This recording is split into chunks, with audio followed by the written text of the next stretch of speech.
Paul Scholes oo farta ugu fiiqay United xidig khadka dhexe oo ka fiican Baleba. Halyeeyga Manchester United Paul Scholes ayaa sheegay ciyaaryahanka khadka dhexe ee kooxdiisii hore loo baahan yahay inay la soo seexdaan isagoo ka darbiday Carlos Baleba xidig u ciyaar Palace. Manchester United ayaa la xiriirinayay 22 jirka reer Cameroon, balse Scholes ayaa aaminsan in Adam Wharton oo Crystal Palace ka tirsan uu yahay xalka saxda ah. Scholes oo la hadlayay Sky Sports ayaa yiri Baleba waa ciyaaryahan daayir ah, tayo ahaan ma gaarin heerka loo baahan yahay. Waxaan u arkaa inuu la mid yahay Caicedo. Wuxuu intaas ku daray, laakiin ma yahay nooc ciyaaryahan ee Man United u baahan tahay. Aniga shakiba kama qabo. Scholes ayaa si gaar ah u amaanay Wharton. Adam Wharton waa ciyaaryahan aad u wanaagsan. Su'aasha kaliya waa ma dabooli karaa baahida garoon weyn sida Old Trafford. Ani ahaan waxaan dooran lahaa Wharton. Wuxuu leeyahay tayo ka badan Baleba. Wuxuu sidoo kale xusay in Elliot Anderson uu u dhow yahay, balse Wharton uu yahay kan uu dooran lahaa.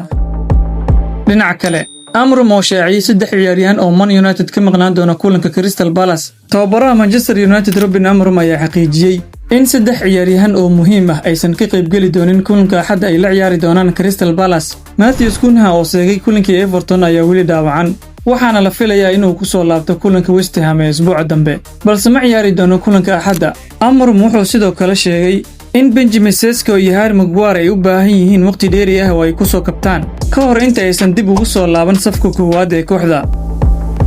Fiid wanaagsan saaxiibayaal, warbixintaana waxay qayb ka tahay barnaamijkeenii bandhigga ciyaaraha oo aan caawa ku soo qaatay wararkii ugu dambeeyay ee kubadda cagta. Haddii aad ilaa dhamaadka muuqaalka nala soo gaartay, ilaa inaad muuqaalka like saarto sidoo kalena aad sii share gareyso. Haddii aad nagu cusubtaan ugu soo biiro oo ka mid noqo asxaabta nagu xiran, mahadsanid.